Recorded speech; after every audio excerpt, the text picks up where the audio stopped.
Bueno, vamos a retomar aquí.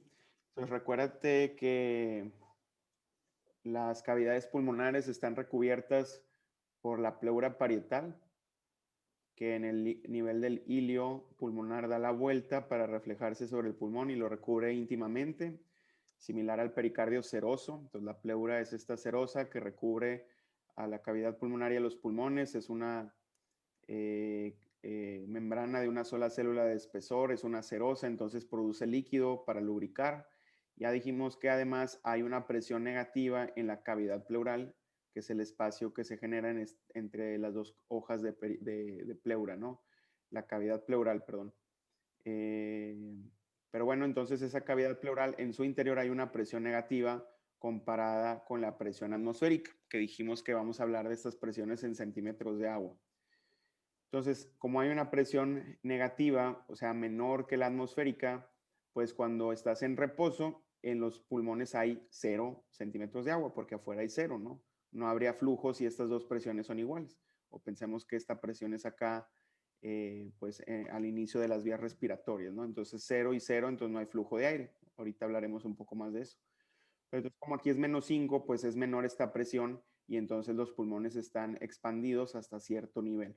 Siempre hay un volumen residual de aire y tiene que ver en parte con esta función de la cavidad pleural en reposo que tiene una presión negativa. Si se pierde esa presión negativa, colapso pulmonar. Acuérdate que los pulmones son como un globo, es un tejido que tiene mucha elasticidad. Entonces, si no hay nada que lo mantenga estirado, pues se colapsa. Y esto dijimos que se llama neumotórax. ¿Por qué? Pues es aire en el tórax, nada más que es en la cavidad pleural. ¿Por qué? Pues porque si esta presión es negativa, si llegara a haber una conexión, por ejemplo, por una herida punzocortante entre el exterior y la cavidad pleural, pues va a haber un movimiento de aire hacia el interior hasta que se iguale la presión. Entonces te queda 0 y 0, pero pues eso lleva al colapso pulmonar.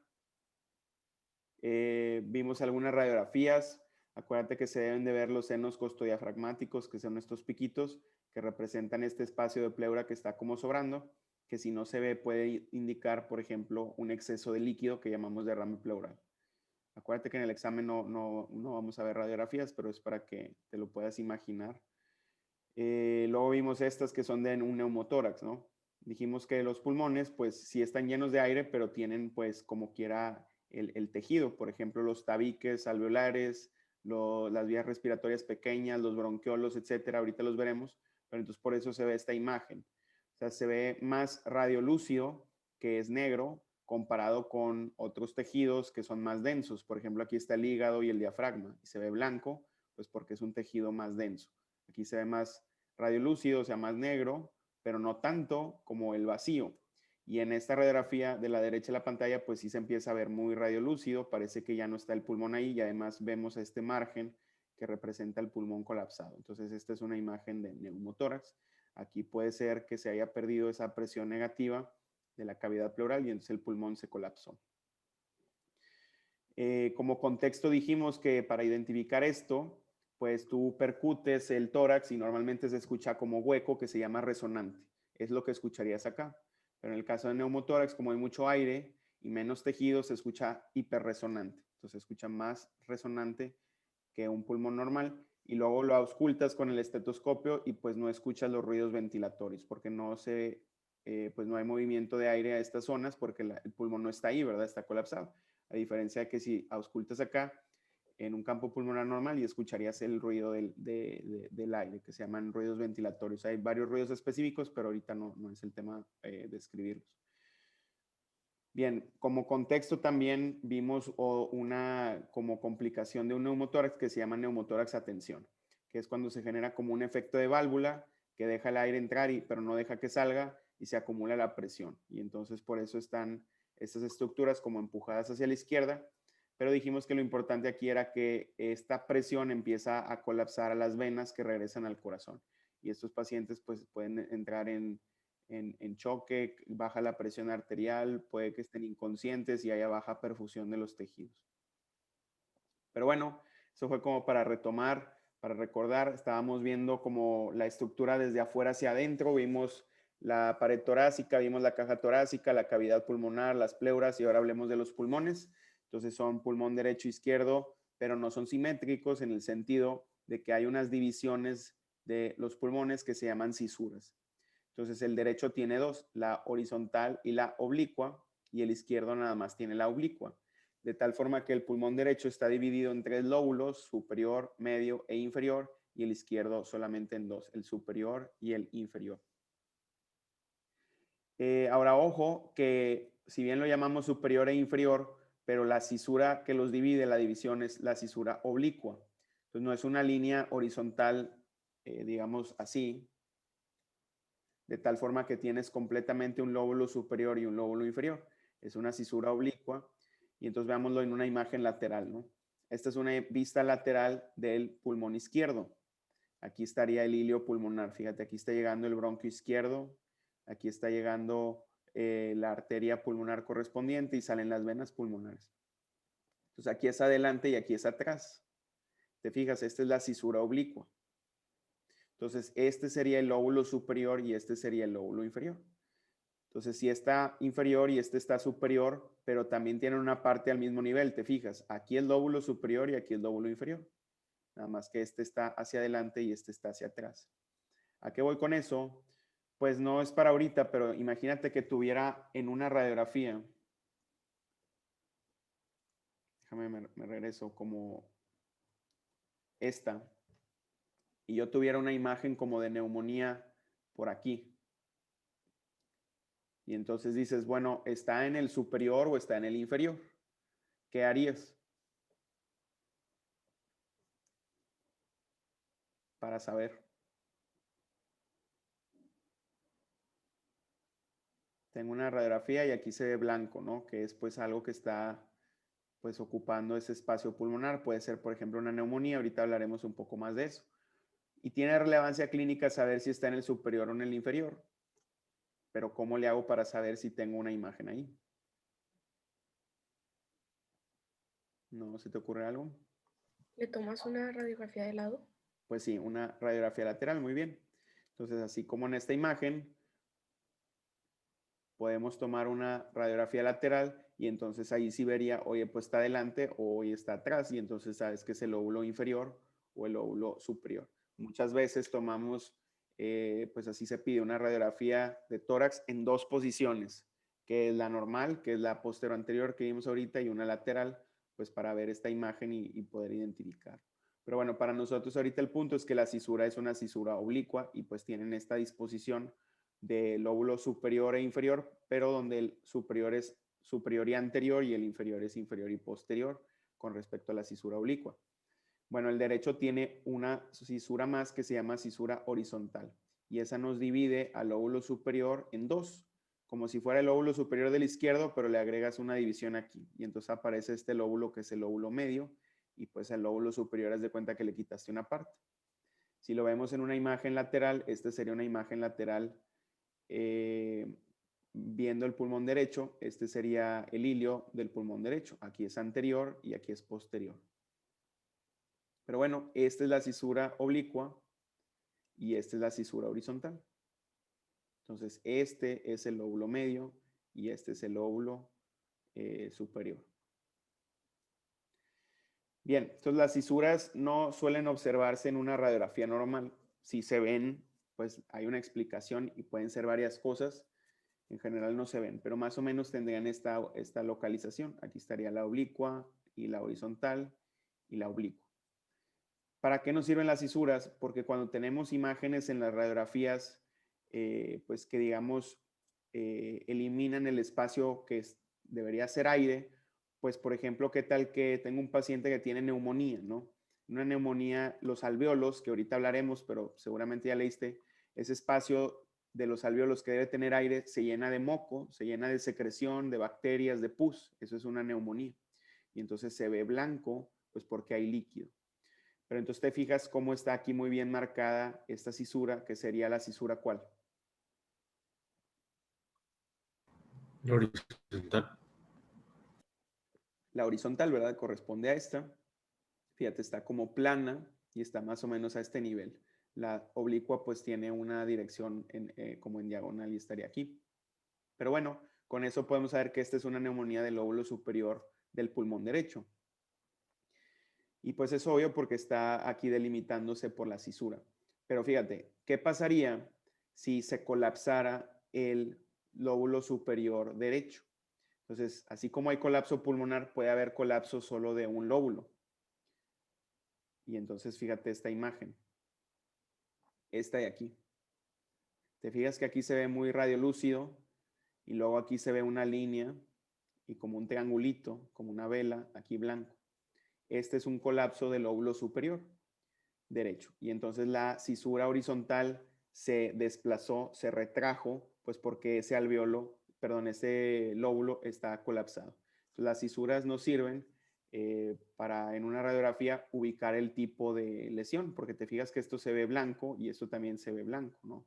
Pero ¿cómo sabes si es algo que está llenando o es algo que está colapsándose? Entonces las cisuras nos dan pistas. Pero bueno, para fines de nosotros, de los objetivos, tenemos que conocer pues cuáles son y más o menos su disposición y pues los lóbulos pulmonares. No, ya dije, no vamos a ver radiografías. Bueno, luego cada lóbulo de los pulmones se divide en segmentos. No los tienes que conocer, pero cada lóbulo se divide en segmentos, un pulmón en lóbulos y cada lóbulo en segmentos. Entonces, ahora empezaremos a hablar del árbol traqueobronquial, que es básicamente la vía aérea, ¿no? Entonces, imagínate que aquí está la nariz, la boca, la faringe, la orofaringe, la nasofaringe, la faringe, la laringe, etcétera, hasta que llegamos a la tráquea, ¿no?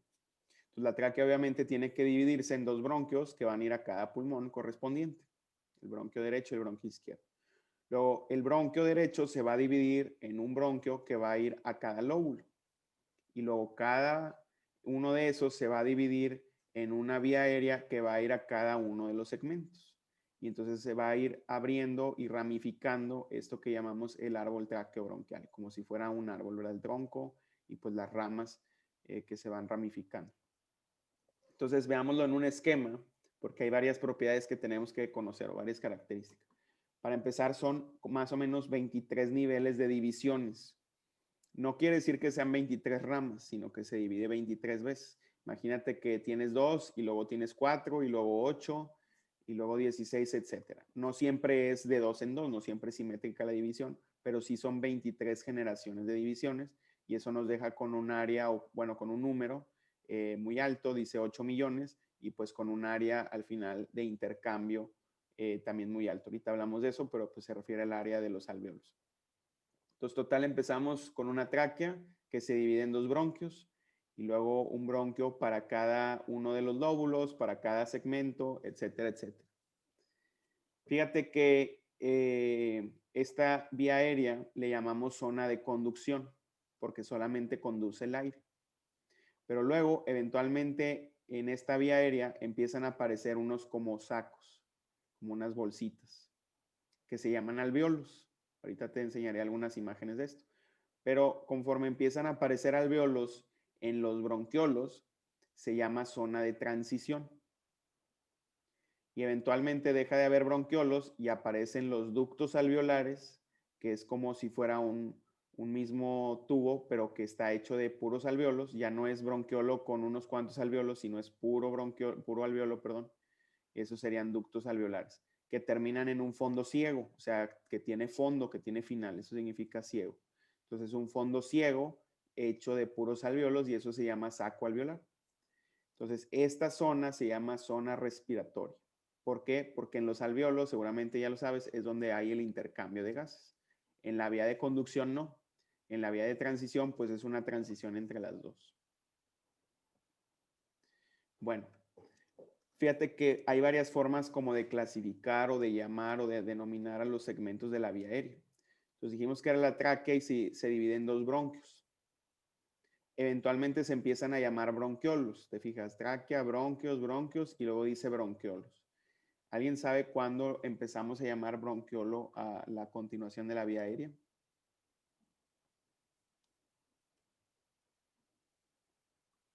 Cuando ya no hay tejido cartilaginoso. Cuando ya no hay cartílago, exacto. Déjame pongo una imagen aquí.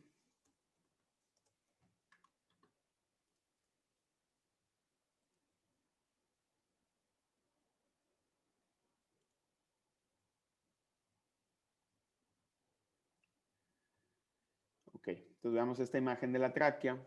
Entonces la tráquea está hecha como de unas herraduras, como si fueran anillos, pero por atrás no termina. Entonces como una herradura de cartílago.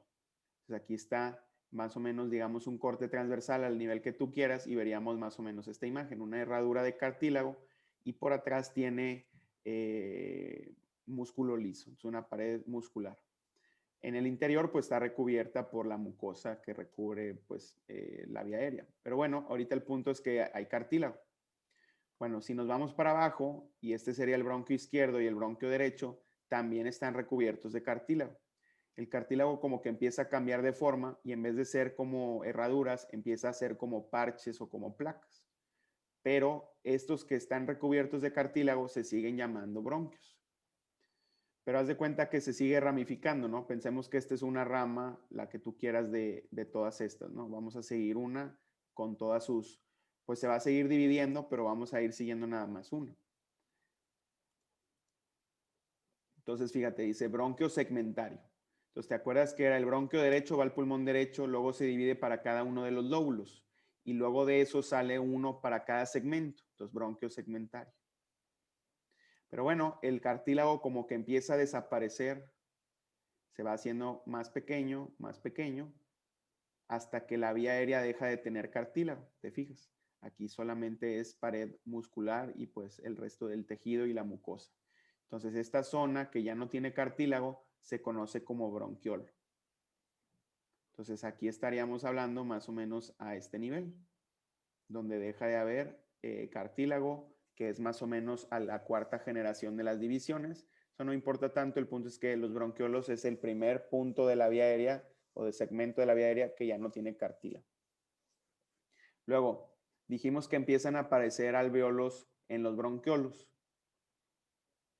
Justo antes sería el último bronquiolo que no tiene alveolos y que llamamos bronquiolo terminal. Entonces, de un bronquiolo terminal empiezan a salir bronquiolos respiratorios, que son los que sí tienen alveolos. Entonces, veámoslo otra vez en el néter. Entonces, fíjate, aquí tengo bronquio, cartílago, luego bronquiolo. Fíjate que está dando muchas divisiones, ¿verdad? Aquí se está dividiendo y está dando más bronquiolos, como lo vemos en la imagen de aquí, ¿no? O sea, se sigue ramificando.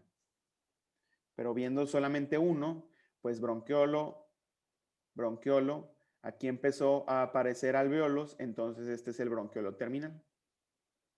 Y de aquí se origina, pues como que todo como si fuera un racimo de uvas, ¿no? Todo esto da origen, este único bronquiolo terminal, a todos estos.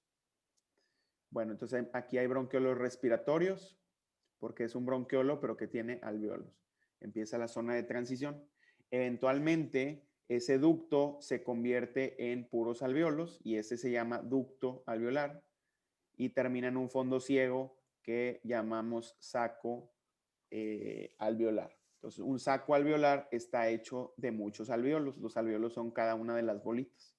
Nos vamos a la imagen que está en la derecha de la pantalla y este sería un saco alveolar y cada una de las bolitas es un alveolo. Entonces aquí tendría un ducto alveolar y eventualmente pues un bronquiolo respiratorio que tiene algunos alveolos, un bronquiolo terminal. ¿Hay por ahí alguna duda o un comentario? Ah, ok, es algo de fallas técnicas. Bueno, ¿alguna duda? ¿No? Ok. Entonces, pues como que parece que es un racimo de uvas si quisiéramos hacer una analogía para describir esta estructura de los alveolos, pero yo más bien me quedaría con la siguiente descripción. Ahorita nos vamos a regresar a eso y veamos esta imagen. Entonces, esta imagen es una biopsia de pulmón.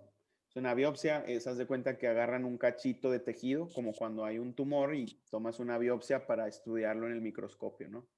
Entonces, es una biopsia, es un cachito de pulmón que se corta en rebanadas muy delgadas, se ponen sobre una laminilla, un portaobjetos, y pues le agregas una tinción o depende de lo que vayas a hacer, y ya lo ves en el microscopio. Entonces, esta es una rebanada muy delgada de pulmón.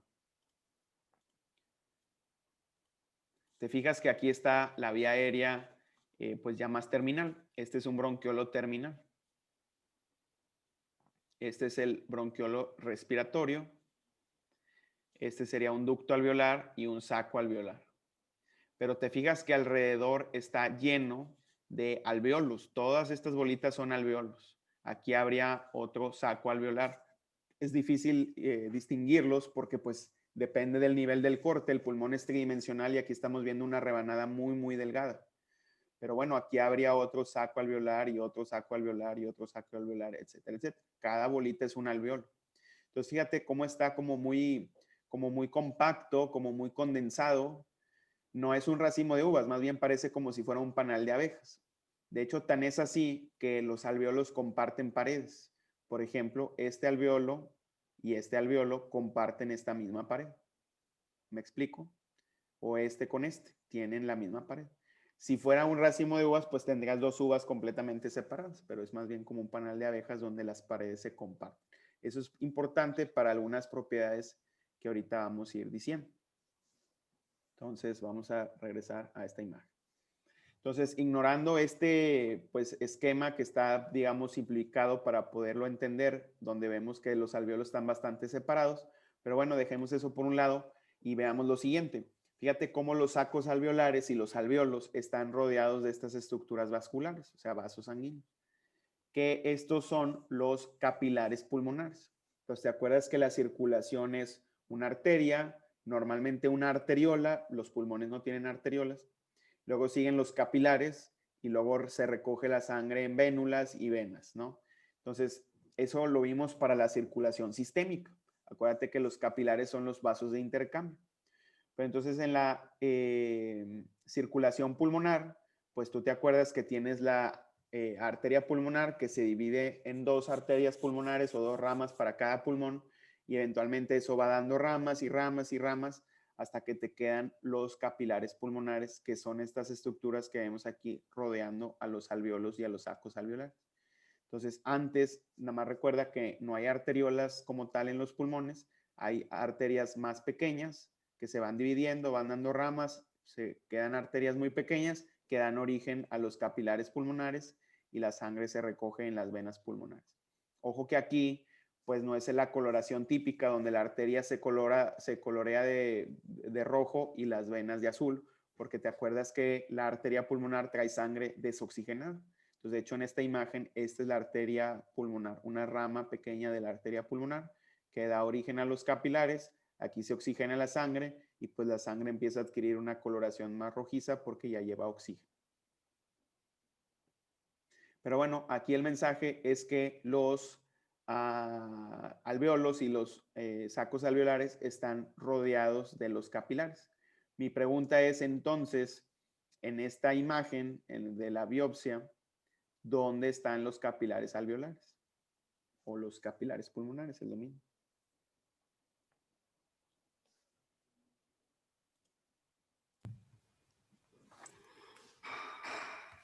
¿Pasan entre los tabiques? Entre los tabiques, muy bien. Entonces, estas paredes de uno y otro alveolo, pues les podemos llamar paredes alveolares o tabiques alveolares o septums alveolares, es lo mismo. Me estoy refiriendo a esta pared, que es pues la pared de este alveolo que comparte con este otro, ¿verdad? Bueno, los capilares pulmonares o alveolares van ahí metidos. Los capilares son muy pequeños, ¿te acuerdas? Miden pues más o menos 5 micras de diámetro, pueden medir menos. Entonces, de cuenta que le vamos a hacer zoom a alguna región de aquí de los alveolos y nos quedaría esta imagen. Este es un saco alveolar y aquí tiene un alveolo, otro alveolo, otro alveolo. Y entonces este es el tabique. Y en ese tabique hay muchos capilares. De hecho, veamos otra imagen como esta. Este es un alveolo. Estos son capilares. De hecho, ¿qué tiene adentro este capilar?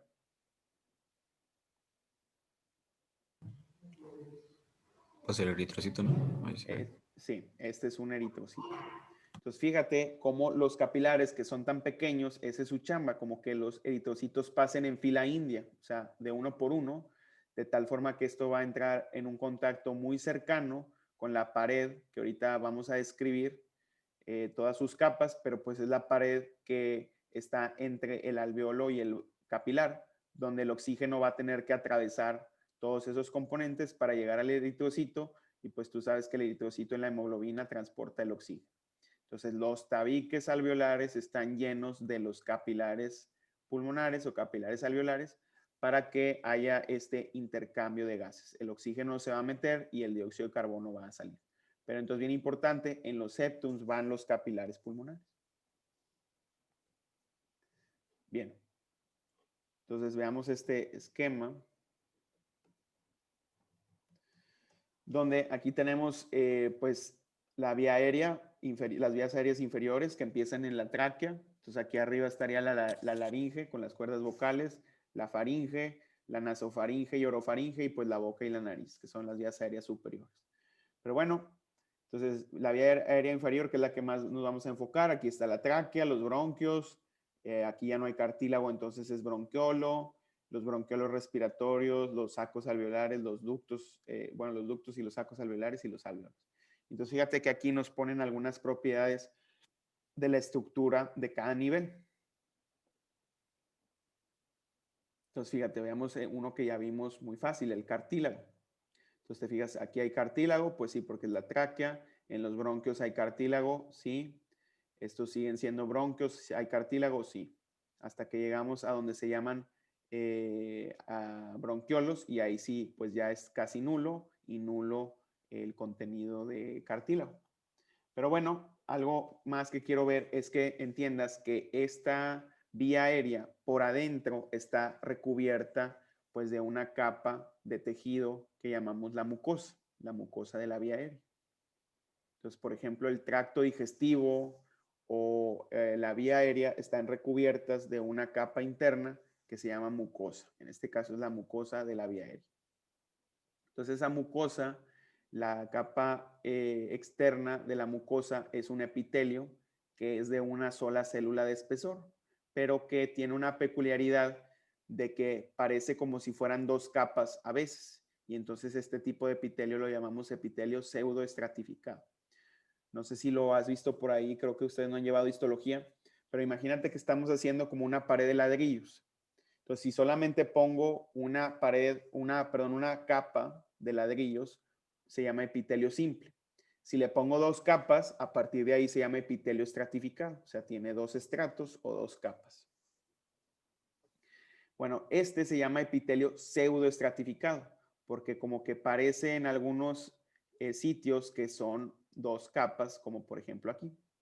La clave está en que de todos modos todas se originan en la base. El problema es que son unas células las que no llegan hasta el final, y por eso parece a veces que son dos capas. Y eso se llama epitelio pseudoestratificado y es típico de esta mucosa de la vía respiratoria. Entonces, ¿de qué tipo es la mucosa que recubre la vía aérea? Pues es un epitelio pseudoestratificado casi en toda su totalidad. Conforme nos vamos yendo hacia los alveolos están recubiertos por un epitelio simple plano, que ahorita hablaremos, pero a lo mejor ya leíste que son los neumocitos tipo 1 famosos. Estos son los neumocitos tipo 1. Pero bueno, regresemos un poco a la vía aérea. ¿Por qué? Porque este epitelio pseudoestratificado tiene una característica más que es muy importante, que es que en la punta, digamos, que llamamos la membrana apical, o sea, aquí estaría la vía aérea, ¿sí me explico, no? Aquí pasa el aire, ¿verdad? Entonces, en esta pared o en esta membrana apical, que es la que está en contacto, digamos, con la luz de la vía aérea, o sea, por donde pasaría el aire, tiene una especialización de la membrana que se llaman cilios, como si fueran unos pelitos que tienen las células en su membrana más apical. Son cilios, y esos cilios son móviles. Entonces, las células hacen en su membrana apical, con todos esos cilios, un movimiento como de batimiento, pero que va en dirección hacia arriba. Entonces, los cilios, que son muchos, están haciendo ese movimiento como barriendo hacia arriba. Entonces, bien importante ese movimiento. ¿Por qué? Porque en toda esta mucosa hay unas células que producen moco, que se llaman células caliciformes, con forma de cáliz, es lo que quiere decir. En inglés es goblet cells, en español es células caliciformes, con C. Las células caliciformes producen moco. Entonces, esta mucosa va a estar recubierta de una capa de moco que va a atrapar bacterias, partículas, lo que sea que pueda entrar a la vía aérea, pues para que no haga pues algún daño, ¿no? Pero entonces ese moco que está llenando la vía aérea se iría para abajo por efecto de la gravedad y llenaría los alvéolos de moco. ¿Cómo evitamos eso? Con el batimiento de los cilios. De hecho, ese mecanismo tiene un nombre que le llaman como la escalera de la vía respiratoria, porque todos los cilios están batiendo hacia arriba y entonces están empujando siempre el moco hacia arriba.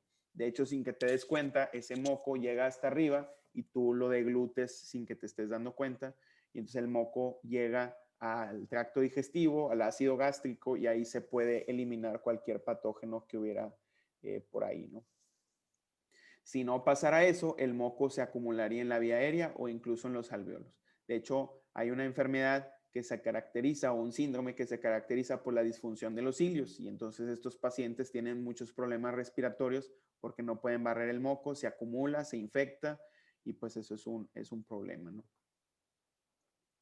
Bueno, entonces la vía aérea, más o menos la tráquea, los bronquios, los bronquiolos están recubiertos de un epitelio pseudoestratificado que tiene cilios que baten hacia arriba, que está, digamos, como, ¿cómo se dice? Como metidas entre las células epiteliales, las células caliciformes que producen moco.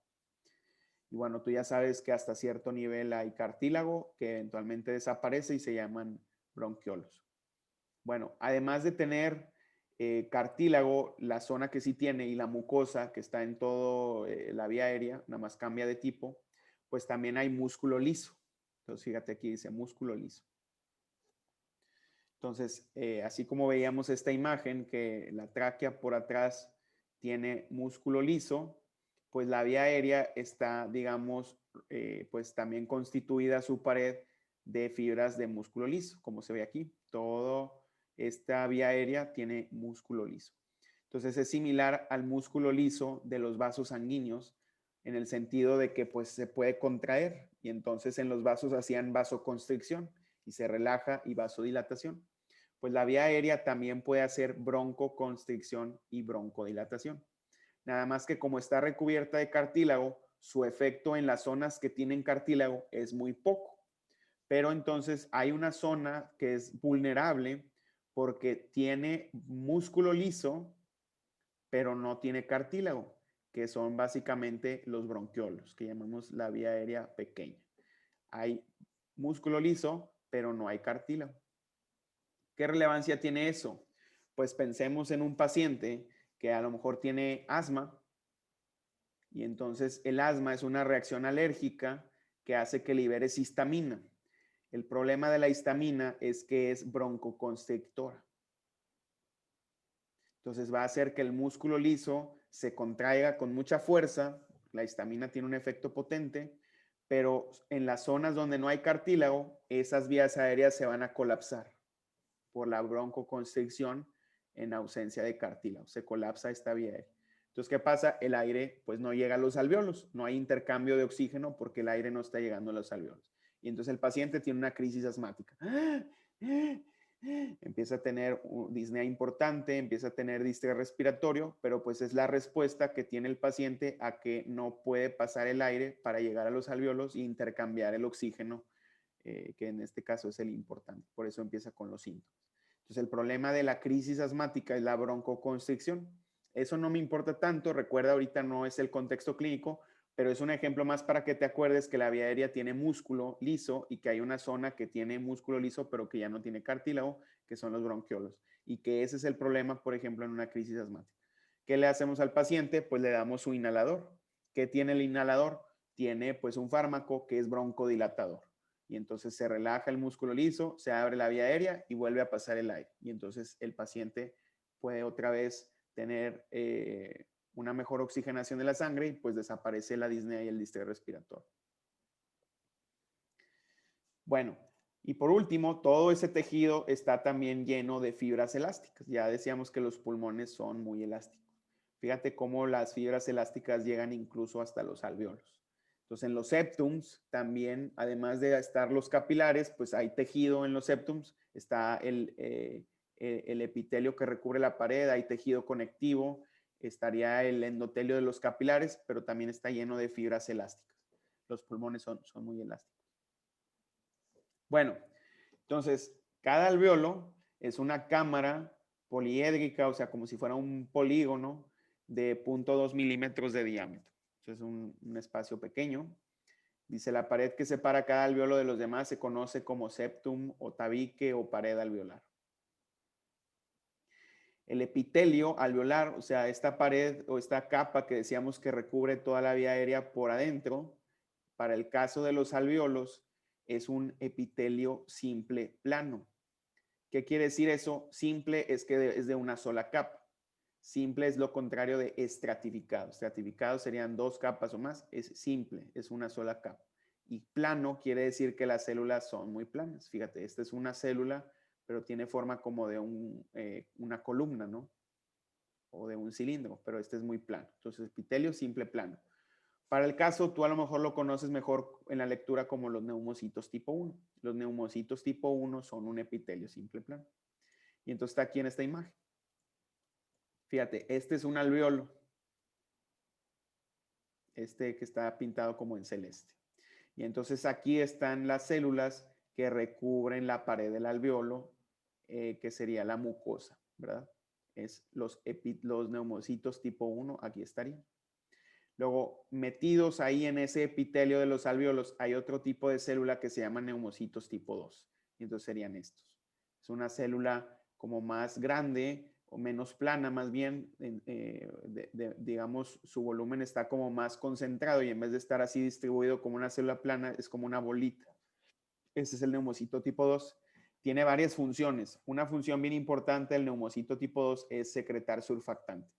El surfactante lo dejamos para la siguiente, o no, bueno, puede ser para hoy, si no lo mencionamos la siguiente clase. Pero producen surfactante, que es una sustancia que ayuda a la fisiología pulmonar. Básicamente, ahorita te adelanto, evita que se colapsen los alvéolos por un fenómeno que tiene que ver con la tensión superficial. Ahorita lo dejamos por la paz. Los neumocitos tipo 2 producen el surfactante. Entonces, sigamos con este esquema. Fíjate, dijimos que los alvéolos están rodeados por los capilares. Entonces, aquí está este capilar. Por aquí pasaría la sangre, ¿no? Supongamos, aquí no está indicado, pero pues no sé, de aquí viene la arteria pulmonar, una rama pequeña de la arteria pulmonar, la sangre entra por aquí, entra en contacto este capilar, en contacto muy cercano, como lo vimos en esta imagen aquí, contacto muy cercano del capilar con el alvéolo para que la sangre se pueda oxigenar. Aquí ocurre el intercambio de gases y pues estos eritrocitos salen del capilar pulmonar hacia las venas pulmonares, pero ya cargados de oxígeno. Entonces hablemos de esta membrana que tiene que atravesar el oxígeno y el dióxido de carbono, obviamente en direcciones opuestas, lo que llamaríamos la membrana alveolo-capilar o la barrera alveolo-capilar. O sea, alveolo y capilar, con las estructuras que tiene que cruzar cada uno de los gases, que básicamente son 3 capas. Entonces, primero que nada, tengo que cruzar, supongamos que soy el oxígeno, en ese orden, el epitelio del alvéolo, o sea, los neumocitos tipo 1. Entonces, el epitelio alveolar sería la primera capa. Luego, en medio, tienen una membrana que les da soporte a los dos lados, que se llama la membrana basal, que es esta que está aquí como en rosa. Membrana basal. Es como, imagínate que las células epiteliales son los ladrillos que estamos poniendo en nuestra pared y primero pones como una capa de cemento para que se pegue. Eso es más o menos la membrana basal. Son fibras de colágeno tipo 4 y de algunas otras proteínas pues de matriz extracelular que dan como soporte. Entonces, epitelio alveolar, membrana basal y luego del otro lado, ¿qué capa nos falta? Esta de aquí.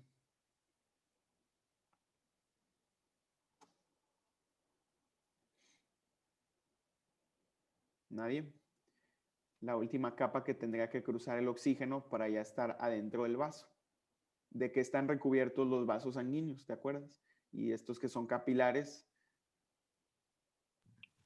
¿Una fibra elástica? ¿Perdón?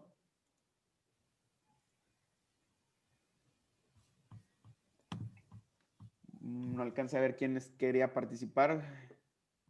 Si no, Creo que sí. Saúl, ¿tú también ibas a decir algo? Sí, Doc, es endotelio. El endotelio de los capilares. Acuérdate que los capilares son puro endotelio, ¿no? ¿Te acuerdas que vimos la pared de los vasos, arterias, venas o capilares que tienen 3 capas? Que era la íntima, que es el endotelio, la capa media, que es el músculo, y la adventicia. Y dijimos que los capilares solamente tienen ¿cuál? Pues la íntima, porque son puro endotelio. Un capilar está básicamente hecho de endotelio y, bueno, su membrana basal, ¿no? Pero entonces aquí están las 3 capas. El epitelio capilar, el epitelio alveolar, la membrana basal, que de hecho comparten, y el endotelio del capilar. Fíjate, aquí está endothelial cells, son estas de aquí. Aquí está incluso su núcleo y este sería su citoplasma. Esta capita en rosa más claro, ¿no? Ese es el endotelio del capilar. Acuérdate que los capilares son una sola célula de espesor y es una célula endotelial, solamente tienen íntima. Entonces está el endotelio, la membrana basal en este color rosa más fuerte y del otro lado el epitelio alveolar. Esas serían las 3 capas que tendría que cruzar el oxígeno y el dióxido de carbono, nada más que en la dirección opuesta, pues para hacer el intercambio de gases. Y entonces aquí está, ¿no? Barrera alveolo capilar. El epitelio simple, plano o neumocitos tipo 1, la membrana basal y el endotelio capilar. Lo podemos ver incluso en esta imagen. Esta imagen es de un microscopio que se llama microscopio electrónico. Entonces, en vez de usar luz, fotones, utiliza electrones y eso da más resolución y permite hacer más zoom. Pero bueno, por eso se ve gris, ¿no? Entonces, este es un alveolo y este es un capilar. De hecho, este es un eritrocito. Se ve más oscuro porque está lleno de hierro y entonces los electrones no pasan. Pero bueno, este es un eritrocito. De hecho, se ve más o menos la forma de disco bicóncavo, ¿verdad? ¿Te acuerdas que los eritrocitos tienen esa forma de disco bicóncavo? Y se doblan, ¿no? Si viste el autobús mágico alguna vez. Bueno, entonces este es un eritrocito, este es un capilar. Y entonces aquí está el alveolo. Entonces el oxígeno tiene que cruzar de aquí hacia acá. Y aquí están las 3 capas. El endotelio, perdón, si estamos cruzando el oxígeno de aquí para acá sería el epitelio alveolar, la membrana basal y el endotelio del capilar. Más o menos se pueden apreciar las 3 capas. Entonces el oxígeno entraría al capilar y pues luego está ahí en íntimo contacto el eritrocito para que se pueda meter y pueda ser transportado por la hemoglobina, que es la proteína que transporta el oxígeno, que hablaremos de eso más el martes. ¿Qué horas son? Las 8. Ok. Bueno, ya con esta terminamos la parte de anatomía para pasar a ventilación. Ya nada más te voy a dejar con una como correlación entre la radiografía y la biopsia para que te lo sigas imaginando. Entonces, los pulmones en una radiografía normal se ven así, radiolúcidos hasta cierto nivel. Recuerda que se debe de ver como ese velo, como ese algodón, pues porque son los tabiques y las vías aéreas. No se ve completamente negro como en el espacio vacío. Y eso es porque la biopsia se vería así, ¿verdad? O sea, sí está lleno de aire los alveolos, pero hay tejido. Estas paredes alveolares, la vía aérea, etc. Y por eso da esta imagen. Pero imagínate un paciente que tiene una radiografía que se ve como esta de acá arriba a la derecha. Esta es una radiografía típica de una neumonía. Nada más que una neumonía por una bacteria, sobre todo. Las neumonías de virus son distintas. Entonces, esta zona que se ve aquí blanca, esto diríamos que lo más probable que da este tipo de imagen es una neumonía. Ahora, ¿por qué se ve blanco? Porque en la neumonía las bacterias hacen inflamación en los pulmones y entonces eso hace que los alvéolos se llenen de pues exudado inflamatorio, o sea, de moco, de bacterias muertas, de células del sistema inmunológico, de pus incluso. Estos son alvéolos inflamados, llenos de moco, etc. Y entonces en vez de tener aire, tienen como agua, moco y entonces se ven blancos. Y por eso da esta imagen. Bueno, sí, el COVID da una neumonía distinta, que es una neumonía que llamamos como una neumonía viral o una neumonía típica. Los virus cuando hacen neumonía atacan los 2 pulmones. Entonces se ven los 2 pulmones como llenos de infiltrados. Se ven como, en vez de verse así, se ven blancos un poquito más, pero los dos pulmones. Eso es bien importante y es una característica típica para distinguir entre una neumonía por virus y una por bacteria. Pero pues sí, el COVID, uno de los problemas ahorita de los casos graves es que da neumonía, ¿no? El problema del COVID es la neumonía y si sigue más grave, pues es la reacción inflamatoria. Pero bueno, ahorita no es tanto el tema del COVID. Pero bueno, ¿Una ahora viral veamos, sí, ataca todos los lóbulos? perdón. ¿En una viral también ataca todos los lóbulos? Sí, o sea, digamos que sí en términos generales. Lo más importante es que suele ser bilateral.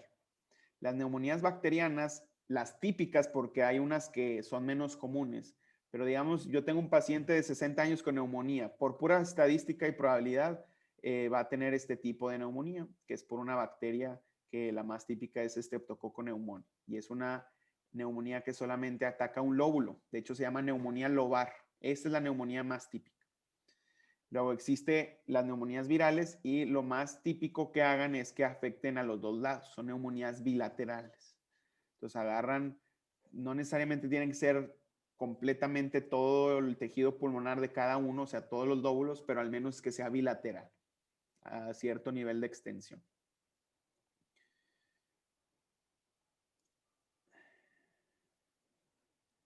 Ok, bueno, es que estaba viendo que hay una pregunta en el chat, pero ya contestaron. Bueno, rápido te dejo con otra imagen, porque mira, esta es una biopsia de un paciente que tiene enfisema. Seguramente han escuchado el término enfisema pulmonar, que es una enfermedad pulmonar, o a lo mejor lo han escuchado con su otro nombre, que son sinónimos, al menos en la gran mayoría de las veces. EPOC, enfermedad pulmonar obstructiva crónica. Entonces, a lo mejor has escuchado que alguien tiene enfisema o EPOC, o has visto en las cajetillas de los cigarros que dice, el cigarro causa enfisema. Entonces, ¿qué es enfisema? Es esta imagen de aquí. El enfisema es literalmente la destrucción de los septums alveolares. Entonces, esta imagen no es necesariamente que esté a más zoom que esta, sino que más bien tiene menos septums. Entonces, los alveolos se hacen gigantes, pero es porque le faltan los septums. Como si aquí debería de estar más o menos, no sé, voy a inventarme aquí unos alveolos así. Debería estar dividido en alveolos chiquitos. Pero el tabaquismo y otras causas, el tabaquismo siendo la más común, destruyen a las paredes alveolares. Y eso se llama enfisema. Fíjate cómo se ve la radiografía de un paciente con enfisema. Te fijas que se ve más radiolúcido, más negro, porque tiene más aire y menos tejido. Ahora, pregunta, ¿cuál es el problema del enfisema? O sea, el paciente, ¿cuál es el problema que el enfisema le genera o le causa? Tiene menos superficie para intercambiar oxígeno con la sangre. Exacto, muy bien, Ana Sofía. Estos pacientes que tienen enfisema tienen hipoxemia, o sea, menos oxígeno en la sangre. Hipo, poquito, ox de oxígeno y emia de hemos, sangre, hipoxemia. Entonces, tienen menos oxígeno en la sangre porque, como bien dice Ana Sofía, tienen menos área de intercambio. ¿Qué significa eso? Pues esto, donde se intercambia el oxígeno y el dióxido de carbono. Esta área depende, pues, de esta interacción entre el alveolo y el capilar. ¿Dónde dijimos que van los capilares? En los septums. ¿Qué le falta al paciente con enfisema? Septums. Y entonces tiene menos esta área de intercambio entre alveolo y capilar. Y por eso el enfisema, pues es una enfermedad pues con mucha morbilidad, porque lo que afecta es la oxigenación de la sangre. Entonces los pacientes andan con hipoxemia. De hecho, a lo mejor has visto un paciente con enfisema sin darte cuenta. Suelen traer un carrito con un tanque de oxígeno, tienen conectadas una manguera que va a la nariz y que le está dando oxígeno suplementario. Ya existen unos dispositivos que se llaman concentradores de oxígeno, entonces no necesariamente tiene que ser un tanque, es un aparatito, ¿no? Pero bueno, el punto es que estos pacientes requieren de oxígeno suplementario, de hecho, casi todo el día. Es parte del tratamiento. Si no se les da oxígeno suplementario, empieza a aumentar la mortalidad. Doc, Es tan grave, que requieren de oxígeno suplementario con un mínimo de 16 horas al día. El día tiene 24 horas, duermes más o menos 8, pues me quedan 16. Básicamente todo el día que estás despierto requieres de oxígeno suplementario. Y entonces ahí andan con su carrito. Digo, obviamente no es buena idea que anden caminando mucho porque pues les va a faltar el aire y se van a cansar. Pero bueno, eso es lo que genera el enfisema, que la causa más común sería el tabaquismo. Ahora, ojo que el tabaquismo también tiene otros problemas, ¿no? Por ejemplo, cáncer pulmonar o, por ejemplo, infartos. El tabaquismo también es causa de infartos, ya lo hemos mencionado por aquí un poquito. Pero bueno, otro gran problema del tabaquismo es el enfisema. Saúl. En COVID, entiendo que se fibrosa como todo el tejido pulmonar, pero ¿cómo afecta a nivel citológico? Bien, no está muy claro todavía las secuelas que deja el COVID. O sea, se sabe que deja secuelas. Muchos pacientes, sobre todo los graves que estuvieron en el hospital, quedan con secuelas, o sea, con un daño residual, con una capacidad pulmonar disminuida. Todavía no está muy claro, apenas está saliendo evidencia de qué es lo que pasa, pero sí, una teoría es que queda como fibrosis. Entonces, imagínate, aunque esto es de una neumonía bacteriana, pero pensemos que este es el pulmón de un paciente con COVID. Entonces, está inflamado, ¿verdad? Súper, súper inflamado. Entonces, imagínate una cortada en la piel, te cortas y se inflama un poquito y luego ¿qué viene? Viene la reparación y deja una cicatriz. Entonces, la fibrosis es eso, es cicatriz. Entonces, en vez de quedarte la piel así bonita, queda como dura y de hecho ya no es tal cual piel, es cicatriz, es tejido fibroso, tejido cicatrizal. Entonces, los pulmones, después de que se inflaman, pueden quedar con fibrosis y eso afecta pues su dinámica, porque el pulmón tiene que inflarse y desinflarse pues para poder generar ventilación. Además, si hay fibrosis, esta pared que va a permitir el intercambio de gases va a ser más gruesa y entonces le va a costar más trabajo al oxígeno cruzar. De hecho, el martes hablaremos de difusión. Pero ajá, estos pacientes pueden quedar con disminución de la capacidad pulmonar. No está muy claro todavía el patrón porque hay distintas formas, pero bueno, de hecho incluso puede ser mixta. Pero sí está bien reportado que pacientes que estuvieron graves en el hospital quedan con secuelas. Bueno, ¿alguna duda o comentario más de esto para pasar a ventilación?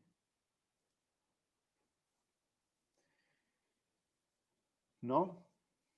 Bueno, vamos a hacer un break de 5 minutos para como despejarnos porque ya dijimos muchas cosas y seguimos con ventilación. Entonces nos vemos a las 8:05.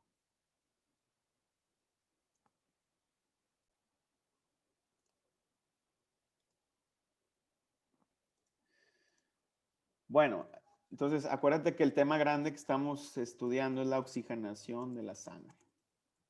También vamos a estudiar obviamente el CO2, pero bueno, este es como el objetivo de mayor interés ahorita, en el sentido de lo que te voy a poner aquí, que son como, pensémoslo en pasos, ¿no? Entonces dijimos que son más o menos 3 pasos que vamos a estudiar, que es la ventilación, que es la difusión y el transporte de los gases.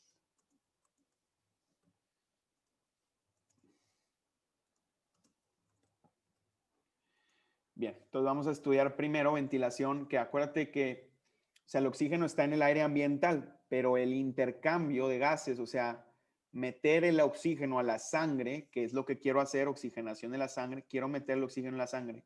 Eso ocurre literalmente en los alvéolos.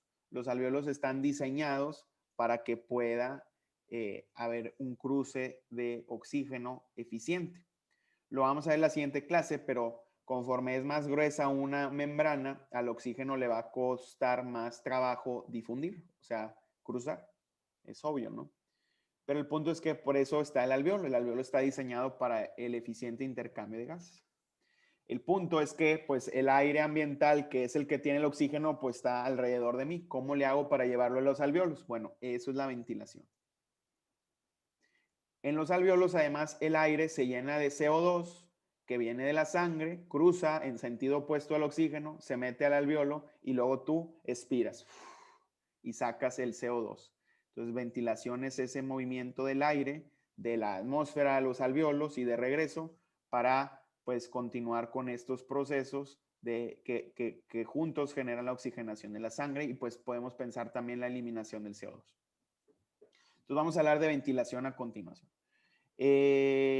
Antes de ver a detalle el tema, te enseño esta radiografía para ponernos a pensar un poquito. Entonces, ¿qué observas ahí? ¿Se ve algo raro? Está más corto el pulmón derecho, Ok. o bueno, la pleura. Bueno, sí, el pulmón derecho. ¿Por qué piensas que está como, pues, más corto? Porque veo que del lado izquierdo o sea, el pulmón derecho llega a la altura donde está el corazón, o sea, ahí se ve el corazón. Está muy arriba, ¿no? El izquierdo. Este es el izquierdo, ¿no? Sí, sí, sí. Está más abajo. ¿Qué es esto de aquí? El diafragma. Es el diafragma, ¿verdad? O sea, el diafragma es pues es un músculo delgado y se ve blanco porque además aquí abajo pues hay otras cosas. En este caso, el lado derecho está el hígado, aquí estaría el estómago y otras vísceras, ¿no? Pero bueno, esta, digamos, la línea así, el bordecito, pues es ciertamente el diafragma. Entonces, pues como dice Luca, como que el lado derecho está más elevado el diafragma. O sea, más que esté más corto el pulmón, puede ser, digo, es más probable que más bien esto esté como levantado, ¿no? Déjame, te pongo, lo cerré, una radiografía normal para que podamos hacer la comparación.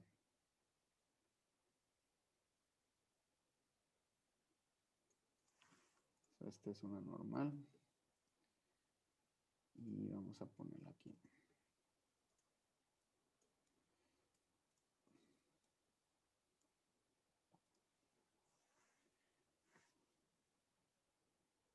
Ok.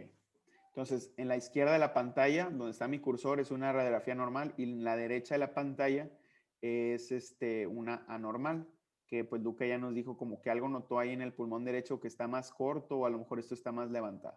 Y pues te fijas, ¿no? Si es muy diferente. Si es típico o es lo esperado, lo normal, que el lado derecho, el diafragma derecho, esté un poco más arriba que el izquierdo. Acuérdate que el diafragma tiene como dos cúpulas que llamamos hemidiafragmas, como si fueran dos diafragmas o dos mitades que hacen un solo diafragma. Les llamamos hemidiafragmas o cúpulas. Entonces, el hemidiafragma derecho siempre está un poquito más arriba que el izquierdo, porque aquí está el hígado, que no lo deja pues bajar tanto. Pero no es más allá de un espacio intercostal. Te fijas, aquí hay una costilla, no sé si alcanzas a verla, y aquí hay otra. Entonces aquí hay un espacio intercostal. Es de hecho menos de un espacio intercostal de diferencia entre el hemidiafragma derecho y el izquierdo. ¿Lo ves? Este anda aquí y este anda acá más o menos. Aquí hay una diferencia de como un espacio intercostal o de hecho menos. Pero acá no.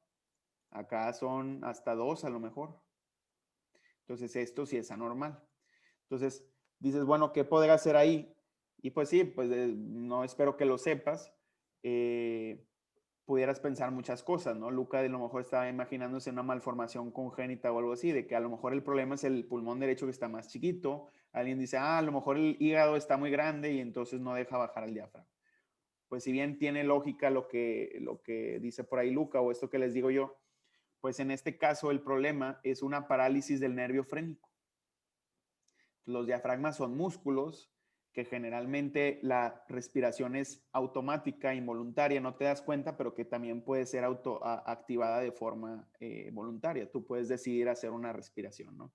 Pero bueno, el punto es que estos músculos, que es el diafragma, están inervados, o sea, tienen un nervio que es el que les lleva la señal o la orden de contraerse y se llama nervio frénico. Hay un nervio frénico derecho y un nervio frénico izquierdo.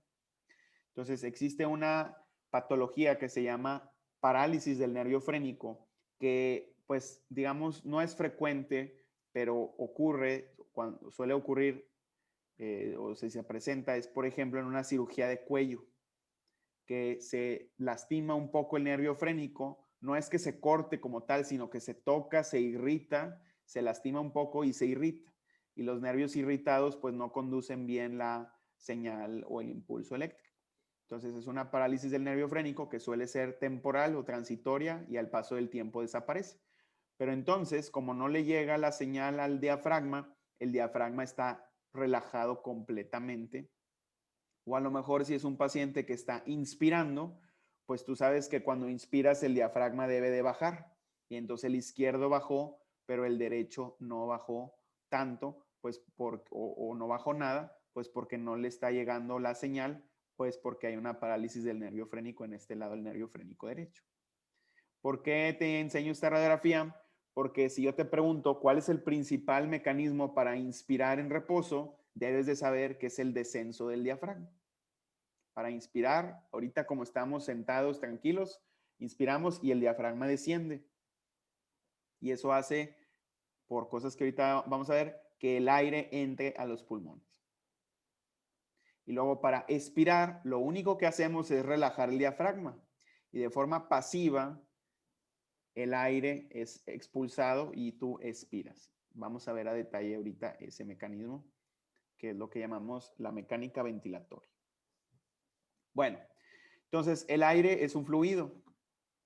Por tanto, aplica esta fórmula otra vez de Q es igual a delta P entre R. Y aquí no nos vamos a clavar tanto más que en la, en la presión o en el delta P. ¿Por qué? Porque fíjate lo que quiere decir, ¿no? Y ya lo sabíamos. O sea, para que haya flujo necesito un delta P, o sea, una diferencia de presión. Si la diferencia de presión es cero, cero entre cualquier número es cero. Entonces no habría flujo. Para que haya flujo tiene que haber una diferencia de presiones.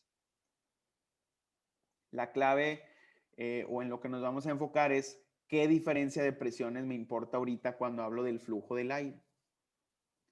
Entonces te estoy diciendo que si no hay delta P, no hay flujo. Entonces, si no estoy inspirando ni expirando, estoy en reposo, no está entrando ni saliendo el aire, ¿cuánto vale delta P? Pues cero. ¿De qué delta P estoy hablando? De la diferencia entre la presión atmosférica y la presión alveolar. Porque, bueno, hablando obviamente de la inspiración, el aire fluye desde la atmósfera hacia el interior de mis pulmones, hacia los alveolos.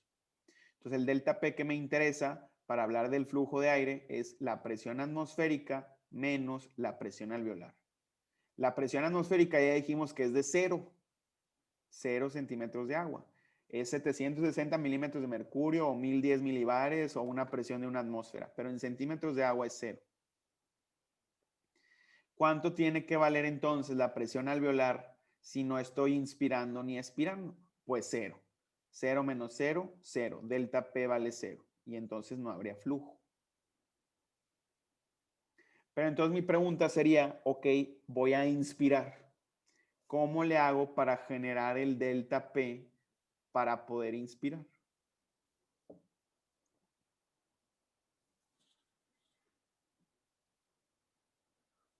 O que la presión de mis pulmones sea más baja que la del ambiente. Exacto, muy bien, Mariana. Porque precisamente mover la presión atmosférica pues sería imposible o muy complicado en condiciones así normales como estamos ahorita. O sea, ¿cómo le voy a hacer para que suba la atmosférica? Pues no se puede, ¿no? Pero entonces la única opción que nos queda para inspirar es bajar la presión alveolar. Si ahora la presión alveolar vale menos 1, 0 menos 1, y ya tengo entonces ahora sí un delta P, y si tengo delta P, tengo flujo. Entonces, eso es precisamente lo que hacemos en la inspiración. Fíjate, si estoy inspirando, delta P es igual a presión atmosférica que vale 0, siempre va a ser 0 la presión atmosférica en condiciones normales, menos la presión alveolar, pero que ahora vale menos 1. Y entonces, como ya dije, esto genera un delta P y entonces va a haber un flujo desde la atmósfera hacia los alveolos, porque la atmósfera va a tener mayor presión que los alveolos. Acuérdate que los fluidos se mueven de donde hay más hacia donde hay menos presión. Entonces, si es mayor la atmosférica, se va a ir hacia los alveolos. Pero entonces, fíjate, para inspirar lo que hacemos es disminuir o hacer negativa la presión alveolar. Y por eso le llamamos ventilación por presión negativa a la forma en que ventilamos normalmente, o sea, en condiciones fisiológicas. Entonces, la ventilación en condiciones normales se logra al disminuir la presión alveolar por debajo de la atmosférica. Y por eso se llama ventilación por presión negativa. ¿Vamos bien? Ok. Imagínate ahora que tenemos un paciente que está inconsciente y que no está ventilando, o sea, no está respirando, no está ventilando. Y nosotros somos, no sé, un paramédico y pues andamos ahí en la ambulancia y pues nos llaman o llegamos con este paciente que está inconsciente y no está respirando. Imagínate esa escena y piensa en qué harían los paramédicos pues para ayudar a este paciente que no está ventilando. ¿Qué se te ocurre?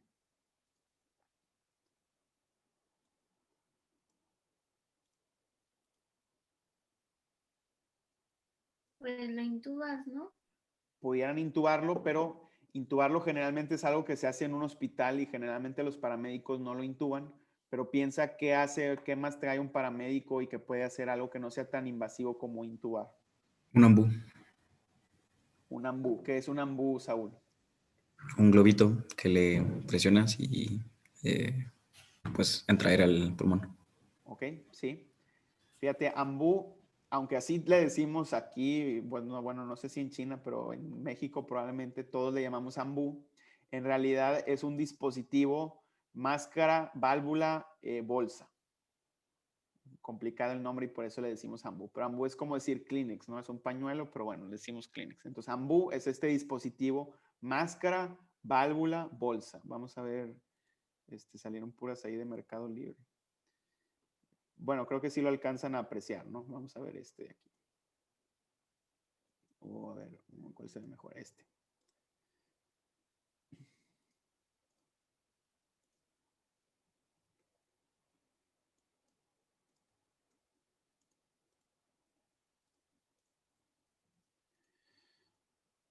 Bueno, entonces este es un ambú o este dispositivo de máscara, válvula, bolsa.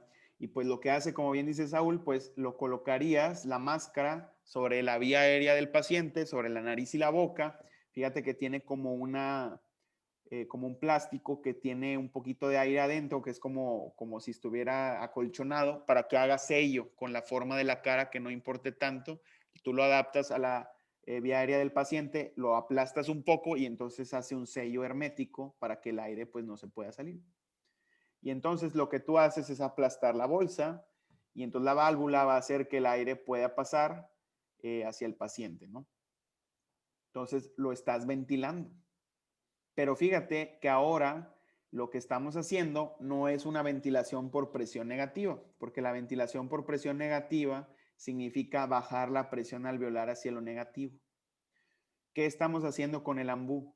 Es aquí, en esta parte del dispositivo, cuando yo aplasto la bolsa, es aumentar la presión aquí. Como si aumentáramos la presión atmosférica, nada más que no es tal cual atmosférica, es la presión, digamos, de esta subatmósfera que se crea aquí adentro en la mascarilla que está haciendo un sello. Y esto se llamaría ventilación por presión positiva. Lo que yo estoy haciendo es aumentar esta, aunque no es la atmosférica como tal, pero es la que tú tienes en tu vía aérea cubierta por esta máscara que hace un sello hermético. Y en vez de hacer 0 y -1 acá, lo que estamos haciendo es que aquí sea +1 y aquí es 0, pues porque el paciente no está respirando, está inconsciente en este caso, ¿no? Pero de todos modos, si aquí es +1 y aquí es 0, va a haber un flujo de aire desde la atmósfera hacia los alvéolos. Y eso se llama ventilación por presión positiva, que es lo que haríamos con un ambú. Naomi nos dijo intubar al paciente. En el contexto de los paramédicos no, pero en los hospitales pues eso se hace y es un tipo de ventilación por presión negativa. O sea, sí es correcto. La intubación y la ventilación mecánica es una ventilación por presión positiva. Fíjate, imagínate que eres un bystander, o sea, eres un civil y encuentras a una persona inconsciente, sin pulso y que no respira. ¿Qué harías? Respiración de boca a boca. Exacto, le darías RCP, resucitación cardiopulmonar, que involucra también respiración de boca a boca. Ya hay nuevas modalidades del RCP que incluso te dicen que si prefieres no hacerlo, puedes dar solamente las compresiones con las manos. En inglés le llaman hands only CPR. También es válido y ya he demostrado que es efectivo. Pero bueno, si tú estás dispuesto y lo puedes hacer, puedes dar respiraciones de boca a boca que sí ayudan o dan un beneficio extra. Pero entonces a lo que voy es que esa respiración de boca a boca es lo mismo. Tú estás generando una presión positiva para introducir un flujo de aire o generar un flujo de aire que vaya hacia el interior de los pulmones, hacia los alvéolos. Entonces, ventilación por presión positiva, ejemplos de boca a boca o el ambú o un paciente que está intubado, pero en condiciones fisiológicas la ventilación ocurre por presión negativa. Lo que hacemos es disminuir la presión alveolar. Lo que nos queda de la clase de hoy es entender cómo, y es un proceso un poquito complejo, pero cómo le vamos a hacer para bajar la presión alveolar. Tiene que ver con lo que te platicaba el otro día, que tú dices, pues yo inspiro y se infla la cavidad torácica, ¿no? Entonces dices, pues sí, se están llenando los pulmones y se expande. Pues en realidad es al revés. Primero se expande y luego se llena de aire. Y eso tiene que ver con cómo generamos esa presión negativa alveolar para la inspiración. Pero bueno, antes de seguir adelante, te voy a poner otro ejemplo de ventilación. Y tú, pues, la idea es que me digas si es presión positiva o presión negativa. Entonces les voy a poner un video. Déjenme más cambiar aquí la configuración de esto. Bájenle un poquito a sus audífonos por si no vaya a ser que suene muy fuerte. Polio is a horrible disease. I cannot move. Period. Well, a lot of humanity knows nothing about polio. They don't even know what it is.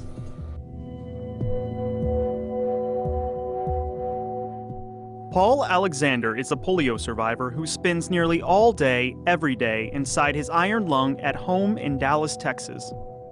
The disease paralyzed Paul from the neck down, so the machine helps him breathe by using negative pressure to force his body to take in air. He was only 6 years old when he caught polio in 1952, one of the worst outbreak years in U.S. history. When I first contracted polio, I was just a kid like everybody else, but began to feel a little bit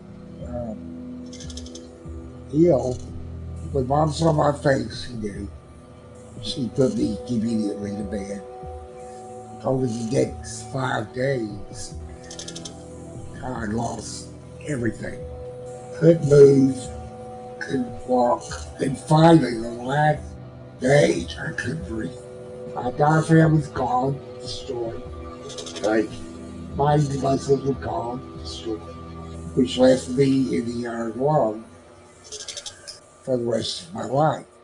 Parents were so afraid of the mysterious, deadly disease that they kept their children from playing with others. Pools, theaters, camps, even schools shut down.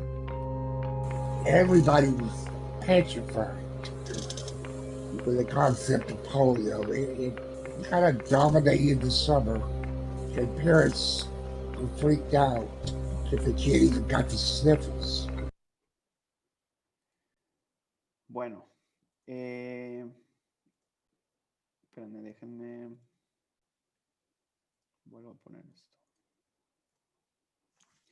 Ok, entonces estamos viendo este video de este paciente, Paul Alexander, que es un sobreviviente de polio. Y entonces el polio es una enfermedad que ataca a las neuronas motoras. Entonces no es que destruya los músculos, él dijo que tenía destruidos los músculos y el diafragma, pero eso ocurre como consecuencia de esta enfermedad viral que es el polio, que destruye las neuronas. Entonces el problema es, fíjate, ¿qué pasa con los músculos si haces mucho ejercicio, muchas pesas? Se hipertrofian. Pero si dejas de hacer ejercicio, se empiezan a hacer más pequeños y regresan a su tamaño original. Eso se llama atrofia. Ahora imagínate un músculo que ya no está conectado por un nervio y que nunca recibe señales. Se atrofia, pero de forma muy, muy, muy importante. Un músculo que tú le quitas su conexión nerviosa se atrofia de forma importantísima. Y entonces a eso se refiere. En este caso, no siempre afecta necesariamente a las neuronas que, digamos, van a llevar los impulsos al diafragma, pero en muchos pacientes sí puede ocurrir esto. Entonces, estos pacientes quedan con parálisis, que puede ser una parálisis, por ejemplo, en las piernas o en las extremidades, pero que en algunos casos más graves puede incluso afectar al diafragma o a la inervación al diafragma, y estos pacientes pues empiezan a tener problemas respiratorios, obviamente. Ahora, el polio es una enfermedad que da como un cuadro agudo de polio, y pues en ese entonces, cuando hablan de este outbreak de polio, que fue creo que en los 50s, pues muchos pacientes desgraciadamente ahí perdían la vida. Pero luego los pacientes que podían sobrevivir, muchos quedaban con secuelas, que se llama síndrome postpolio. Pues es el remanente de esa destrucción de tejido nervioso, de neuronas que hubo y pues que deja estas secuelas, ¿no? Entonces, en el caso de Paul, hubo tanta destrucción de la inervación hacia el diafragma que el diafragma está súper, súper debilitado y entonces tiene que vivir en esta cámara la mayor parte del día. Por ahí no sé si lo dijo ahorita o lo dicen después, pero él puede salir más o menos 1 hora de la cámara y pues hace lo que tenga que hacer y luego ya se vuelve a meter. 1 hora porque si no, perdón, si está más de 1 hora se cansa mucho y ya no puede respirar, porque haz de cuenta que el diafragma le queda muy poquito, lo que sí quedó conectado, lo demás no está y entonces esa parte del diafragma pues es disfuncional o completamente no funcional y aparte está todo atrófico. Entonces ese poquito de diafragma que le queda se cansa y por eso requiere de este dispositivo. Pero Doc, bueno, más que, pero, sí, Saúl. y no se podría hacer como una cámara que nada más fuera torácica, digamos, para que el paciente fuera más portátil. Pues sí, pudiera ser como un diseño solamente sobre el tórax, que haga un sello aquí y un sello abajo, y pues que solamente haga presión sobre el tórax, nada más que pues no existe, ¿no? ¿Por qué? Porque tienes que hacer un vacío importante aquí adentro, entonces requiere de una maquinaria, pues digamos, un poco más grave, más grande. Ahora, el polio está, por ejemplo, erradicado en México, en Estados Unidos. Queda polio en el mundo, aunque muy poco, sobre todo en países donde hay conflictos, donde hay guerras y donde la vacunación no alcanza. Entonces, eso es muy bueno, pero lo malo es que los pacientes que sí tienen polio o que quedaron con remanentes de polio, pues ya hay muchas opciones porque es una enfermedad muy poco prevalente. Entonces, de hecho, en Estados Unidos o en México ya no hay pacientes, digamos, nuevos con síndrome postpolio, son los que quedaron y ahí están. Entonces, de hecho, Iron Lungs en Estados Unidos hay muy poquitos, hay como, están en cientos. Y luego gente que los arregle, todavía hay menos, porque pues ya no se fabrican, ya no hay refacciones. De hecho, es lo que trata el resto del video, de que Paul batalla para conseguir a alguien que le ayude a repararlo si se descompone. Y entonces imagínate un día se descompone y la persona que los repara está en otro estado y tiene que tomar un vuelo, ¿cómo le haces? ¿No? Entonces es parte de las complicaciones de esto. Entonces, pues sí, Saúl, habría como un interés en hacer un dispositivo más portátil o así, pero digamos que hay poco interés porque pues es una enfermedad que ya es muy poco prevalente, desafortunadamente. Lo bueno es que pues es muy sencillo prevenirla con una vacuna, ¿no? Lo malo es que hay lugares donde no se alcanza la cobertura o ahora hay movimientos antivacunas y peor aún ahora con el COVID está bien reportado que las campañas de vacunación se han visto afectadas importantemente. Entonces es un riesgo que nos va a tocar en los siguientes años resurgimientos de enfermedades que ya eran poco prevalentes por las vacunas. Pero bueno, más que hablar de eso ahorita, nos importa hablar del Iron Lung.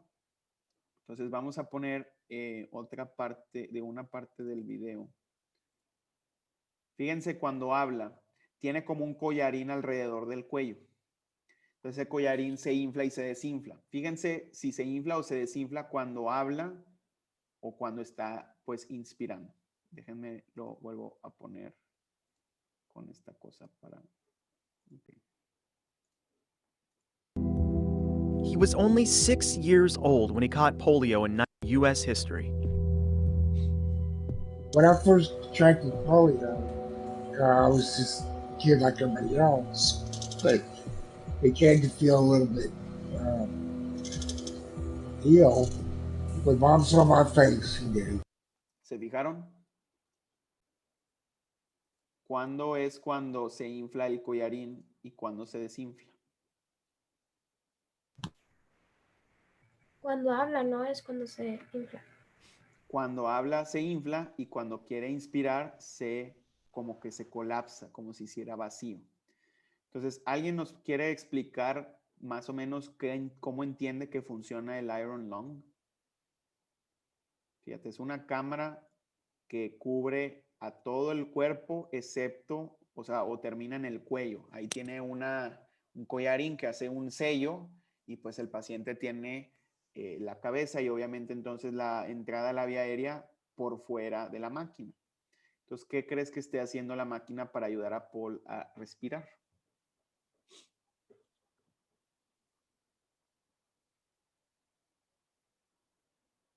Pues es lo que Creando presión mencioné. negativa. Ok, Mariana, y escuché a alguien más. Mariana, ¿ibas a decir? Que justamente que está haciendo presión negativa, haciendo que la presión adentro de la cámara sea menor a la de la atmósfera. Y por eso cuando vemos que, o sea, como que cuando se ve que la está baja es porque está haciendo ese...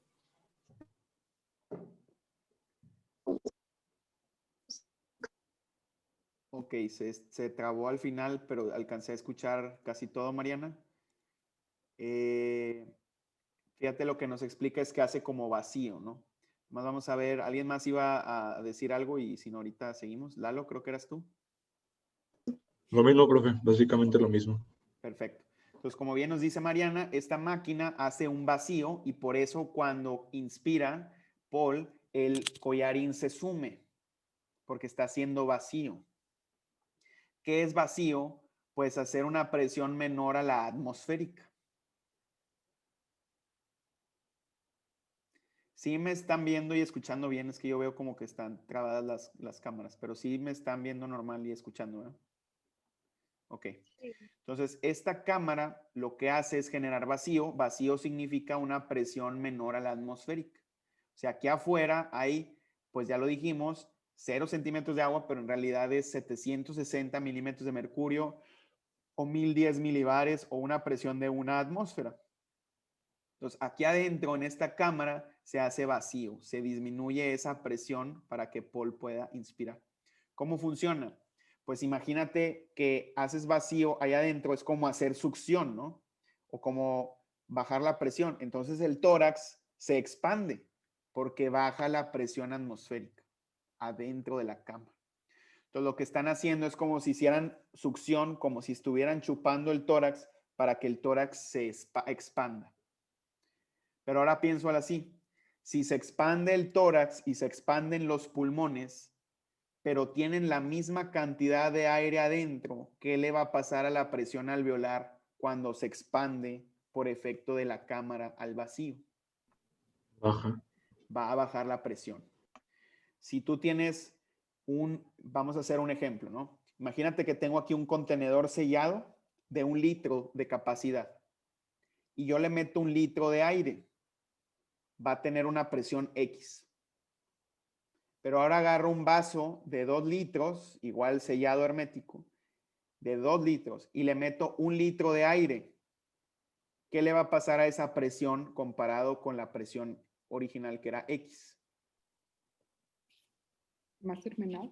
Va a ser menor, porque ahora el gas tiene más volumen para poder dispersarse y por las propiedades de los gases, ese gas va a tener una menor presión. Si no, pues piénsalo, aunque no lo veamos en términos físicos, pues de forma lógica, ¿no? Yo tengo 1 litro de aire en un contenedor de 1 litro y tiene cierta presión, pero si ahora ese gas lo meto en un contenedor más y más y más grande, pues va a tener menos presión. O piénsalo al revés. Si 1 litro de aire lo metemos en un contenedor cada vez más pequeño, la presión va a aumentar porque el gas va a estar a presión, ¿no? Va a estar comprimido. Los gases se pueden comprimir y expandir. Pero ese es el punto aquí. Hacemos vacío con la cámara, el tórax se expande por ese vacío y entonces los alvéolos tienen una presión negativa y entonces ahora sí empieza a entrar el aire porque tienen presión negativa comparada con la presión atmosférica que es 0. Entonces pregunta, ¿el iron lung es ventilación por presión negativa o por presión positiva? Negativa. Por presión negativa. O sea, el iron lung, fíjate lo que hace lo mismo que hace el diafragma y que hacen los músculos accesorios de la respiración, que es expander la caja torácica. Nada más que como los pacientes postpolio tienen destruidos los músculos por el virus que destruye las neuronas, pues no pueden expandir la caja torácica, no pueden bajar el diafragma. Pero entonces esta máquina lo que hace es hacer vacío para expanderla y entonces baja la presión alveolar y entonces entra el aire. Entonces eso es una ventilación por presión negativa, pero digamos generada pues con una máquina o de forma artificial, como lo quieras llamar. O sea, no es el mecanismo fisiológico que usamos, que es el descenso del diafragma de forma predominante. Lo malo es que pues tienes que estar aquí adentro una gran parte del tiempo y pues no es, digamos, muy sencillo vivir ahí. Pero bueno, ¿queda claro este ejemplo? Doctor, Y no podría usar un AMBU, por ejemplo, o sea, hacer presión positiva y ya. Sí, Andrea, fíjate, eso de hecho lo iba a decir y se me había olvidado, siempre lo menciono. O sea, ¿por qué no a un paciente como Paul ponerle un AMBU, como bien dice Andrea, o intubarlo? Pues es que, fíjate, Andrea, tendría que tener el AMBU siempre y tener la presión positiva siempre. Y pues eso digamos que no es tan práctico, pues porque pues la persona tiene que convivir o hablar o comer o tomar agua. Y pues si yo tengo el AMBU ahí, eso sería muy complicado. Y ahora vámonos más lejos. ¿Por qué no intubado?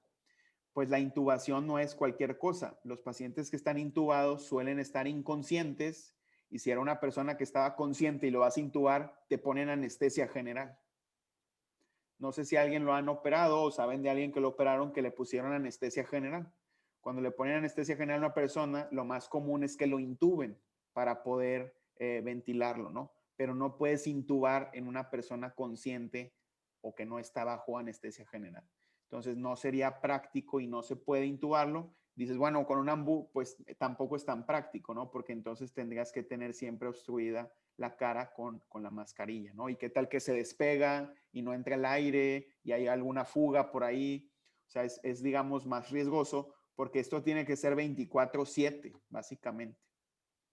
Pero pues sí, Andrea, es como, pues dices tú, pues ¿por qué no, verdad? También se puede. O sea, sí se podría, pero ahí ya entran los otros detalles más prácticos de que esto tiene que ser, digamos, a prueba de errores y tiene que ser 24/7. Si no, pones literalmente en riesgo la vida de la persona. Y bueno, lo que ya te decía, ¿no? Ya casi no hay iron lungs. De hecho, en México no existe un registro de cuántos existan. De hecho, yo no sé si existan. Este reportaje es de Estados Unidos y eran más o menos, o sea, no me acuerdo el número exacto, pero eran cientos, o sea, menos de 1000, a lo mejor menos de 500.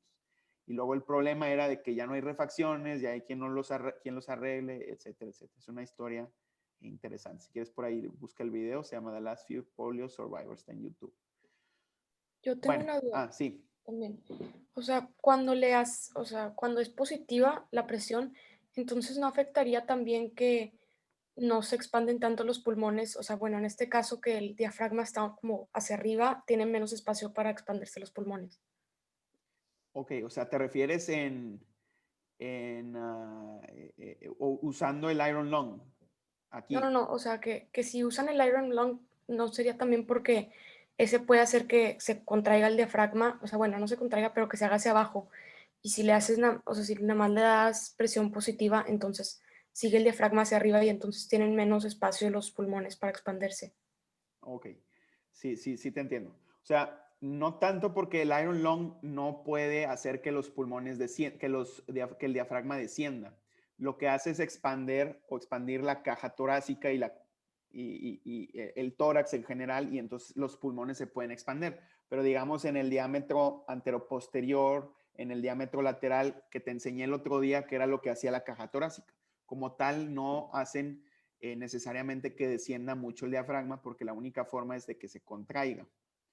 Ahora sí entiendo tu duda de que comparándolo con la presión positiva, pues ¿cómo le haces? Porque tú tienes que expandirlos con la presión. Y de hecho sí, o sea, para ventilar a un paciente con presión positiva, pues tienes que generar un cierto nivel de presión para que puedas hacer que los pulmones se puedan expandir en contra de la cavidad torácica y del diafragma que no se están expandiendo activamente, ¿verdad? Eso es lo que nos dice Ana Sofía, ¿no?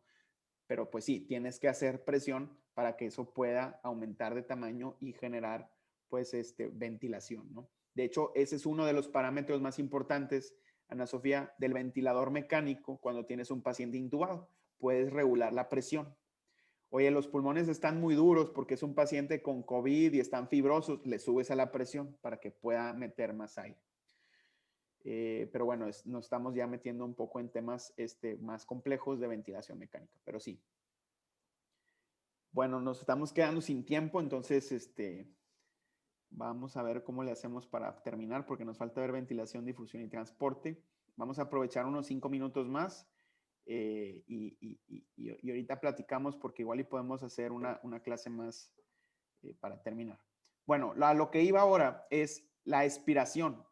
O sea, te fijaste que Paul habla o más bien que cuando Paul inspira el collarín se baja, ¿no? Hace vacío y entonces puede entrar el aire porque el iron lung lo que hace es expandir la caja torácica.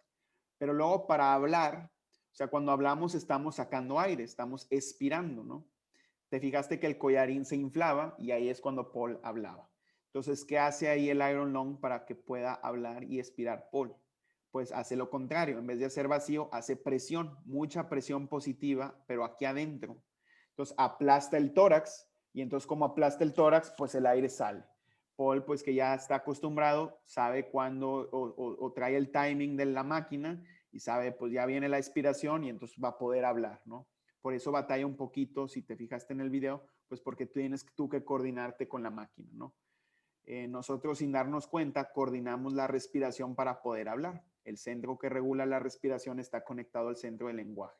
Entonces tú sin pensarlo coordinas ventilación y hablar, porque hablar requiere de sacar aire, expirar para hacer vibrar las cuerdas vocales. Pero bueno, aquí para términos de lo que nos importa es que cuando habla, que para nosotros es expiración, el collarín se infla porque el iron lung está haciendo presión aplastando el tórax para que el aire pueda salir. Bueno, pues lo que sigue es estudiar estos cambios de presión porque no son tan sencillos, ya hablando de la fisiología normal. Tenemos que entender cómo le hacemos para que ya en un paciente o en una persona normal de forma fisiológica, cuando baja el diafragma, se expanden los pulmones. Entonces vamos unos cuantos minutos a aprovechar y ya porque pues ya se acerca la hora. Entonces fíjate. Vamos a hablar ya solo de ventilación por presión negativa, que es la fisiológica, la normal, sin el iron lung, o sea, normal, con el diafragma y con el movimiento de la caja torácica. Entonces dice, ¿cómo se logra una presión alveolar negativa? Acuérdate que la que se hace negativa es la alveolar en la ventilación por presión negativa y es obviamente en la inspiración. ¿Cómo se logra eso? Bueno, tenemos que hablar de un concepto que se llama presión transmural. Trans a través de y mural del muro, piensa en la pared de un alveolo, ¿no? Entonces, la presión transmural es la presión de adentro menos la de afuera. Pensando en un alveolo, la presión de adentro sería la presión alveolar. ¿Cuál es la presión de afuera de un alveolo? La intrapleural. Entonces imagínate este esquemita que representa a un alveolo, pero representa en realidad a todos los alveolos, ¿no? Pero es el pulmón. Aquí están los alveolos. Este sería el interior del alveolo. ¿Qué está fuera de los alveolos? La cavidad pleural, ¿verdad? Porque los pulmones están recubiertos de la pleura visceral que estaría aquí y aquí estaría la pleura parietal. Entonces esta es la cavidad pleural. Total, si yo te quiero hablar de la presión transmural de un alveolo, la transmural por definición es la de adentro menos la de afuera. ¿Cuál es la de adentro? Pues la alveolar. ¿Cuál es la de afuera? La presión intrapleural. Entonces pregunta, ¿cuánto vale la presión transmural en reposo? Más 5. ¿Por qué? Porque en reposo, ¿cuánto vale la alveolar? 0. Porque la atmosférica es 0 y si no hay flujo, quiere decir que delta P vale 0, ¿no? Entonces 0 menos 0. Entonces en reposo, o sea, sin inspirar ni expirar, la alveolar vale 0. Ya lo habíamos dicho acá, ¿no? Si no estoy inspirando ni expirando, la atmosférica siempre es 0, la alveolar vale 0. 0 menos 0, no hay delta P, no hay flujo. Entonces en reposo sería alveolar menos intrapleural, 0 menos, ¿cuánto vale la intrapleural en reposo? Menos 5. ¿Te acuerdas? ¿Te acuerdas del neumotórax? Que es cuando desaparece este y se convierte en 0. Pero bueno, en reposo la intrapleural es de menos 5. Entonces 0 menos menos 5 más 5. ¿Qué es esa presión transmural entonces? Es la presión que tiene el alveolo que lo mantiene inflado en reposo. ¿Te acuerdas que los pulmones se pueden colapsar porque son muy elásticos? ¿Por qué no se colapsan en reposo los alveolos o los pulmones? Porque los detiene la presión transmural. ¿Te acuerdas que te decía que te imaginaras una liga? O sea, el pulmón es literalmente una liga. Si yo suelto la liga se contrae. Los pulmones se colapsan porque son elásticos. En reposo, los pulmones están inflados o estirados hasta cierto nivel. ¿Cuál es esa fuerza que los estira? La presión transmural. Fíjate, imagínate el caso del neumotórax, una herida punzocortante que penetra en la pleura. ¿Qué le pasa a la presión intrapleural en el neumotórax? Ya no existe. Ya no existe o vale cero. Entonces, ¿cuál sería la presión transmural en el neumotórax? Pues cero. 0 menos 0, 0. Entonces, no habría presión manteniendo estirados a los pulmones. Es como si soltara la liga y entonces se colapsa el pulmón. Entonces, esa puede ser una pregunta, ¿no? Oye, ¿cuánto vale la presión transmural en un paciente con neumotórax? Pues cero. Por eso está colapsado. ¿Cuánto vale la presión intrapleural en un paciente con neumotórax? Pues cero, porque lo normal es de menos 5. ¿Vamos bien? Fíjate, siguiendo esta lógica, inspirar necesito que se expandan los pulmones y luego entre el aire y no al revés. Por lo tanto, con lo que acabamos de decir, ¿cómo crees que le hacemos para poder inspirar? Viendo esto de aquí abajo, ¿qué tengo que hacer para inspirar? Fíjate, lo que yo quiero hacer es expandir los alvéolos para que luego les entre el aire. Acuérdate, ¿Más bajaron más la intrapleural? disminuir más la intrapleural o aumentar la transmural, que es lo mismo. Entonces, para inspirar, lo que hacemos es bajar esta. De hecho, en una inspiración muy profunda, muy fuerte, puede bajar hasta menos 40. Perdón, en una inspiración normal baja más o menos a menos 8. Entonces, menos 5 en reposo. Voy a inspirar, menos 8. Voy a inspirar súper fuerte, puede llegar hasta menos 40. Pero fíjate lo que estás haciendo. Estás aumentando la transmural. Acuérdate que la transmural es tú estirando la liga. Entonces, entre más grande, pues más la estiro. Si la estiro más, pues le va a entrar más aire a los alvéolos. Entonces, ¿cómo inspiramos? Aumentando la presión transmural. ¿Y cómo hacemos eso? Disminuyendo más la presión intrapleural.